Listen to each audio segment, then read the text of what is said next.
നമസ്കാരം. മലയാളം SCERT ചാനലിലേക്ക് സ്വാഗതം. 6ാം ക്ലാസ്സിലെ 1ാമത്തെ യൂണിറ്റിലെ 1ാമത്തെ പാഠം. യൂണിറ്റിൻ്റെ പ്രവേശക പ്രവർത്തനത്തിൽ ഒരു ഭക്ഷണ വിഭവം പാചകം ചെയ്യുന്നതിൻ്റെ സൂചനകളിലൂടെ കഴിഞ്ഞ കാലഘട്ടത്തിൽ സ്ത്രീകൾ അനുഭവിച്ചിരുന്ന സ്വാതന്ത്ര്യമില്ലായ്മയെക്കുറിച്ച് മനസ്സിലാക്കിയല്ലോ. ഇനി അടുക്കള എന്ന കവിതയിലൂടെ, അതായത് ഗദ്യ കവിതയിലൂടെ കവി പറയുന്നത് എന്താണെന്ന് നോക്കാം. അടുക്കള.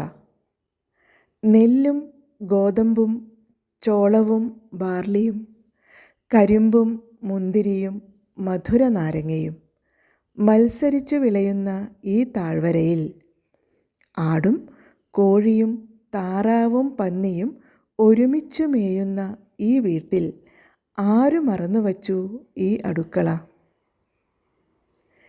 ഇവിടെ എന്തിനെക്കുറിച്ചാണ് സൂചിപ്പിക്കുന്നതെന്ന് മനസ്സിലായോ? താഴ്വരയായും വീടായും കവി പറയുന്നത് ഭൂമിയെക്കുറിച്ച് തന്നെയാണ്.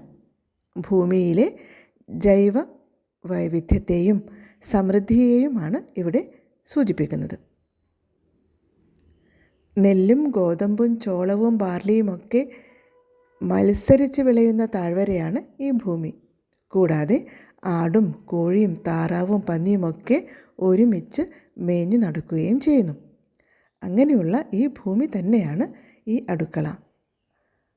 ഒരു പക്ഷേ എൻ്റെ അമ്മയുടെ ജീവിച്ചിരുന്നിരിക്കാൻ പോലും ഇടയില്ലാത്ത അമ്മയുടെ അമ്മയായിരിക്കാം. അപ്പോൾ ആരാണ് ഈ അടുക്കള മറന്നു വെച്ചത് എന്ന്? ഭൂമി തന്നെയാണ് ഇവിടെ അടുക്കള. എങ്കിലും കവി അത് പറയുന്നത് ഒരു വ്യത്യസ്തമായ രീതിയിലാണെന്ന് മാത്രം. ആർക്കും ഉപയോഗിക്കാൻ പറ്റുന്ന ഒരു അടുക്കളയാണിത്. ആർക്കും കയറി ചെല്ലാം. ആർക്കും അവരവരുടെ ഇഷ്ടം പോലെ വിലക്കുകളോ ഉപാധികളോ ഒന്നുമില്ലാതെ അടുക്കളയിൽ കയറി ഇഷ്ടമുള്ളത് കഴിക്കാൻ സ്വാതന്ത്ര്യമുള്ളതിനാലാണ് ആരോ മറന്നു വച്ചതുപോലെ അത് കാണപ്പെടുന്നത്. കാലങ്ങളായി ഈ അടുക്കള ഇവിടെയുണ്ട്. എന്നാൽ ആരും അതിനെ നിയന്ത്രിക്കുകയോ കൈയടക്കി നിർത്തുകയോ ചെയ്യുന്നില്ല. അങ്ങനെ ഏവർക്കും ഭക്ഷണ സ്വാതന്ത്ര്യമുള്ള ഒരു അടുക്കളയായി ലോകത്തെ സങ്കല്പിക്കുകയാണ് ഇവിടെ കവി. എങ്കിലും ഇത്ര സമൃദ്ധമായ ഈ അടുക്കള ആരായിരിക്കാം ഇവിടെ മറന്നുവച്ചത്? തീർച്ചയായും അടുക്കളയെക്കുറിച്ച് ഓർമ്മ വരുമ്പോൾ നമുക്ക് ആദ്യം നമ്മുടെ മനസ്സിലേക്ക് കടന്നു വരിക അമ്മ തന്നെയാണല്ലേ. അമ്മയാണ് എല്ലാവർക്കും ഭക്ഷണം പാചകം ചെയ്ത് വിളമ്പി ഊട്ടുന്നത് അല്ലേ. അപ്പോൾ കവിയും അമ്മയെക്കുറിച്ചാണ് ചിന്തിക്കുന്നത്. തനിക്ക് ഭക്ഷണം തന്ന് വളർത്തിയ അമ്മയെയാണ് എപ്പോഴും അടുക്കളയിൽ കണ്ടിട്ടുള്ളതും. അതുപോലെ അമ്മമാർക്കെല്ലാം മുമ്പുള്ള ആ മാതൃത്വമാവാം ഈ അടുക്കളയെ ഇവിടെ മറന്നു വച്ച് പോയത് എന്ന് സങ്കല്പിക്കുകയാണ് കവി. എല്ലാ മക്കൾക്കും ഭക്ഷണം തരുന്ന അമ്മയെയും മാതൃത്വത്തെയും കുറിച്ചുള്ള സങ്കല്പം ഈ വരികളിൽ കാണാം. ഒരു പക്ഷേ എൻ്റെ അമ്മയുടെ ജീവിച്ചിരുന്നിരിക്കാൻ പോലും ഇടയില്ലാത്ത അമ്മയുടെ അമ്മയായിരിക്കാം ഈ അടുക്കള ഇവിടെ മറന്നു വെച്ചത്. അമ്മ എന്ന് മാത്രമേ പറയുന്നുള്ളൂ അല്ലേ, അച്ഛൻ്റെ എന്ന് പറയുന്നില്ല. അതായത് അടുക്കള പെണ്ണിൻ്റേത് മാത്രമാണോ എന്നൊരു ചോദ്യവും ഈ വരികൾ ധ്വനിപ്പിക്കുന്നുണ്ട്. അടുക്കളയിൽ തളച്ചിടപ്പെട്ട സ്ത്രീയുടെ വേദന കൂടി ഈ വരികളിൽ സൂചിപ്പിക്കപ്പെടുന്നു. ഇവിടെ എപ്പോഴും ഒരാൾ കറിക്കു നുറുക്കിക്കൊണ്ടിരിക്കുന്നു, മീൻ നന്നാക്കിക്കൊണ്ടിരിക്കുന്നു, ഇറച്ചി വെട്ടിക്കൊണ്ടിരിക്കുന്നു, അരിയോ ഗോതമ്പോ ആട്ടിക്കൊണ്ടിരിക്കുന്നു, മല്ലിയോ മുളകോ അരച്ചുകൊണ്ടിരിക്കുന്നു. പഴയ ഏതോ ഒരമ്മ മറന്നു വച്ചതാവാം ഈ അടുക്കള എന്ന പ്രയോഗത്തിലൂടെ അടുക്കള പെണ്ണിൻ്റേത് മാത്രമാണ് എന്ന് സൂചിപ്പിച്ചുകൊണ്ട് അടുക്കളയിലെ നിരന്തരമായ ജോലി തിരക്കുകളിലേക്കാണ് കവി പിന്നീട് പോകുന്നത്. എപ്പോഴും അവിടെ തിരക്ക് തന്നെയാണ് അല്ലേ. പാചകപ്പണികളുടെ തിരക്കാണ് ഭൂമിയാകുന്ന അടുക്കളയിൽ. അവിടെ സസ്യവും മാംസ വിഭവങ്ങളുമെല്ലാം ഒരുപോലെ ഒരുങ്ങുന്നു. അന്നന്നത്തെ ആഹാരത്തിനായി എല്ലാവരും പണിയെടുത്തുകൊണ്ടേയിരിക്കുന്നു. ആളുകൾ വന്ന് വിശപ്പടക്കുകയും പാത്രങ്ങൾ കഴുകി വൃത്തിയാക്കുകയും ചെയ്തുകൊണ്ടിരിക്കുന്നു. ഇങ്ങനെ അടുക്കളയിലെ അവസാനമില്ലാത്ത ജോലിയെക്കുറിച്ചാണ് ഇവിടെ പറഞ്ഞുകൊണ്ടിരിക്കുന്നത്. ഒന്നുകൂടി നോക്കാം. എന്തൊക്കെയാണ് അടുക്കളയിലെ അവസാനമില്ലാത്ത ജോലികൾ? ഇവിടെ എപ്പോഴും ഒരാൾ കറിക്ക് നുറുക്കിക്കൊണ്ടിരിക്കുന്നു, മീൻ നന്നാക്കിക്കൊണ്ടിരിക്കുന്നു, ഇറച്ചി വെട്ടിക്കൊണ്ടിരിക്കുന്നു, അരിയോ ഗോതമ്പോ ആട്ടിക്കൊണ്ടിരിക്കുന്നു, മല്ലിയോ മുളകോ അരച്ചുകൊണ്ടിരിക്കുന്നു, ഇഞ്ചിയോ പുതിനയോ ചതച്ചുകൊണ്ടിരിക്കുന്നു, അടുപ്പത്ത് തിളയ്ക്കുന്നതിൽ നിന്ന് കുറച്ചെടുത്ത് എരിവും പുളിയും ഉപ്പും മധുരവും പാകം നോക്കിക്കൊണ്ടിരിക്കുന്നു, എഴുന്നേറ്റ് കൈ കഴുകിക്കൊണ്ടിരിക്കുന്നു. ഒന്നിരിക്കാൻ പോലും സമയമില്ലാത്ത ധൃതി പോലെ നിലത്തും മേശപ്പുറത്തും ബാക്കിയായവ തുടച്ചു വൃത്തിയാക്കിക്കൊണ്ടിരിക്കുന്നു, പാത്രം കഴുകി നിരത്തി വച്ചുകൊണ്ടിരിക്കുന്നു.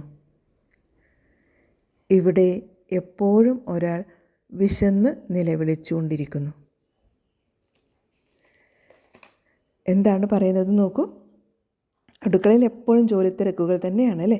എപ്പോഴും ഭക്ഷണം പാചകം ചെയ്യുന്നു, ഭക്ഷണം കഴിക്കുന്നു, കൈ കഴുകുന്നു, പാത്രം കഴുകുന്നു, അടുക്കള വൃത്തിയാക്കുന്നു. അപ്പോൾ അങ്ങനെ വെച്ചുണ്ടാക്കിയും ഊട്ടിയും ഉണ്ടും വൃത്തിയാക്കിയും മനുഷ്യജീവിതം മുന്നോട്ട് പോയിക്കൊണ്ടേയിരിക്കുന്നു എന്നതിൻ്റെ സൂചന കൂടി ഈ വരികളിൽ കാണാവുന്നതാണ്. ഇത്രയും വലിയ നിരന്തരമായ ഈ ജോലികൾ സ്ത്രീകൾക്ക് മാത്രമുള്ളതാണോ എന്നൊരു ചോദ്യം കൂടി ഇവിടെ ഉണ്ടല്ലോ. സ്ത്രീയും പുരുഷനും ഒന്നിച്ചു ചേർന്ന് ചെയ്യേണ്ടതാണ് ജോലികൾ. അത് അടുക്കളയിലെ ജോലികളാണെങ്കിലും എന്നും ഇവിടെ പറഞ്ഞു വയ്ക്കുന്നു കവി. വിശപ്പടക്കാൻ എല്ലാവരും ചേർന്ന് ഇങ്ങനെ പാടുപെടുമ്പോഴും വിശന്ന് നിലവിളിക്കുന്ന ഒരാൾ ഇവിടെ ബാക്കിയാകുന്നുണ്ട് എന്ന തിരിച്ചറിവിലാണ് കവിത അവസാനിക്കുന്നത്. ആ തിരിച്ചറിവ് ലഭിക്കുമ്പോഴാണ് ഭക്ഷണത്തിൻ്റെ മൂല്യം നാം മനസ്സിലാക്കുക. ഒരാളും വിശന്ന് നിലവിളിക്കാത്ത ഒരു ഭൂമി സ്വപ്നം കാണാൻ ഈ കവിത നമ്മെ പ്രചോദിപ്പിക്കുന്നു.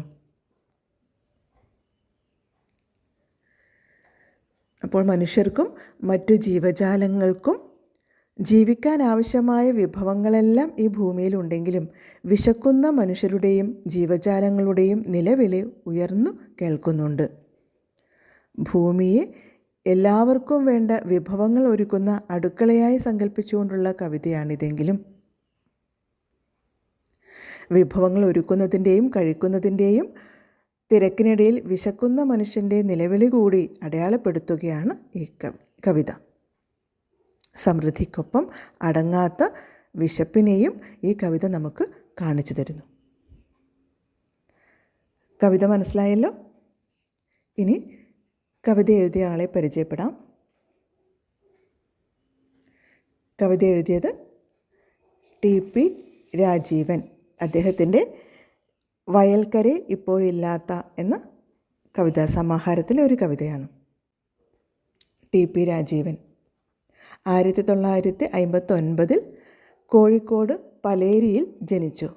നോവലിസ്റ്റും കവിയും നിരൂപകനുമൊക്കെയാണ്. മലയാളത്തിലും ഇംഗ്ലീഷിലും എഴുതുന്ന രാജീവൻ്റെ കവിതകൾ വിവിധ ഭാഷകളിലേക്ക് തർജ്ജമ ചെയ്തിട്ടുണ്ട്. നിങ്ങൾ കേട്ടിട്ടുണ്ടാവും പലേരി മാണിക്യം ഒരു പാതിരാ കൊലപാതകത്തിൻ്റെ കഥ എന്ന സിനിമ. അത് ഇദ്ദേഹത്തിൻ്റെ നോവലാണ്. KTN കോട്ടൂർ എഴുത്തും കവിതയും എന്നിവ പ്രസിദ്ധ നോവലുകളാണ്. കൂടാതെ വാതിൽ, പ്രണയശതകം, വയൽക്കരെ ഇപ്പോഴില്ലാത്ത, പുറപ്പെട്ടു പോകുന്ന വാക്ക്, അതേ ആകാശം അതേ ഭൂമി തുടങ്ങിയവ മറ്റു കൃതികളാണ്. 2022 നവംബർ 2 അന്തരിച്ചു.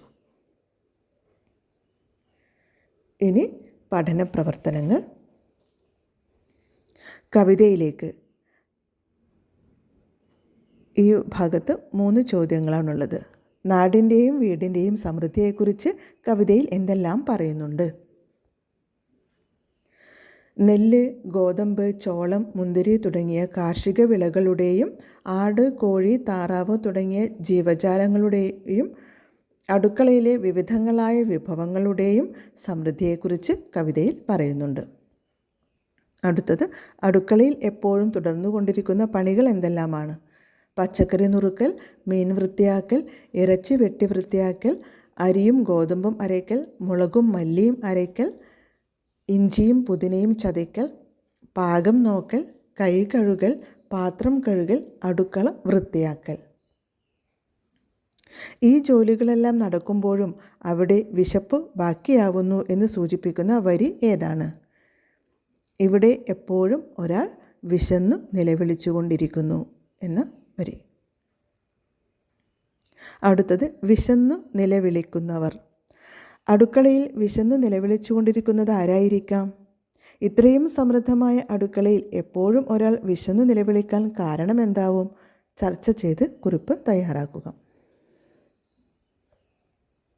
ഭൂമിയിലെ എല്ലാ ജീവജാലങ്ങളിലും വിശപ്പ് അനുഭവിക്കുന്നവരുണ്ട്. അതിനു കാരണം ഭൂമിയിലെ വിഭവങ്ങൾ നീതിപൂർവമായി വിതരണം ചെയ്യാത്തതാണ്.